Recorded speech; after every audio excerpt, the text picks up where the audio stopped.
Yeah, man. City were always gonna win. City were always gonna win. But, how different things could have been if that Bournemouth dude had scored that chance. I think it might have been at 1-0 or 2-0. It might have been at 1-0 where I think it was Smith where it was right in front of him. And I thought he missed it, but Edison made an amazing save. I think for this just shows that City it's pretty much cruise control. Yes, Bournemouth had a few dangerous attempts here and there, but what you're seeing is passing perfection.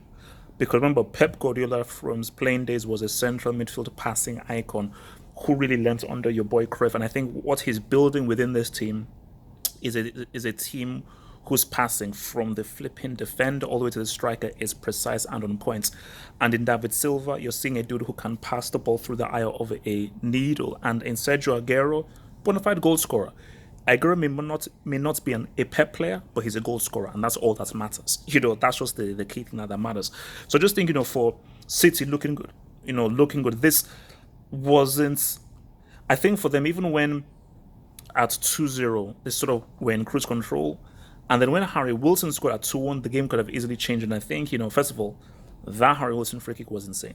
That's an insane free kick. And the funny thing is because I knew of his free kicks that he used to score in the championship and everything. So I think that what if this guy actually goes and just scores yet again and yet the guy hits another in? That's an insane free kick because you're looking at the distance he took it from and the precision, top corner to beat who I think is maybe top 3, top 4 keepers in the world in Edison. I think that's amazing. But I just think Pep should have started with Rodri. I don't know why he didn't start with Rodri because I would have thought that even if you're the superior team away from home, keeping that security, knowing how dangerous Bournemouth's frontmen can be. I know that Bournemouth, they're not really like a passing team. They're a very direct team that likes to play the ball high in the air, and they do have some physical players that can maybe disrupt and cause issues for the City defense. Having Rodri in there for security would have made sense to start off with, but I think maybe having Ilkay, he really wanted to really dominate not only the passing, but passing in an offensive area. But I just don't still think that despite that, it was a pretty much routine City win. And I think in your boy Sergio Aguero, man, the guy's a goal scorer, man. And it's going to be a very interesting hunt for who's going to be the top scorer this season. Because my bet is on Aubameyang. Harry Kane is looking good. Salah is looking good. And I think Aguero may be G'ing up as well. But the thing with Aguero is that for Pep, do you roll with Aguero or Jesus? I still think Jesus is a better footballer, natural footballer. But as far as finishing and goal scoring, Aguero is far superior to Jesus. And the name of the game is scoring goals.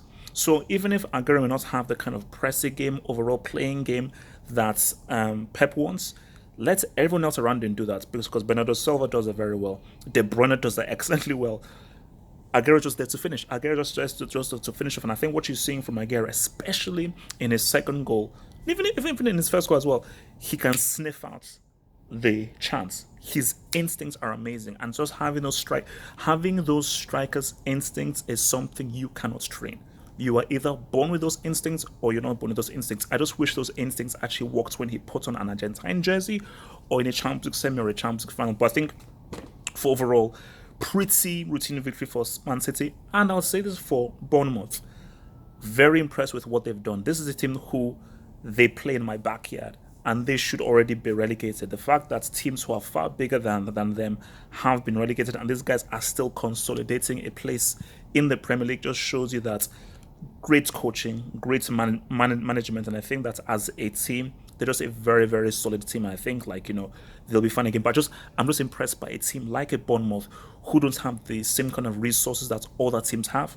Newcastle, but are performing. Basically, they are punching way above their weight, and I do think that it may be a bit of a scare for relegation. I don't see these guys getting relegated. I think they are too well drilled and too well coached and too well organized in what they know how to do that they'll just pick up points from those teams around them.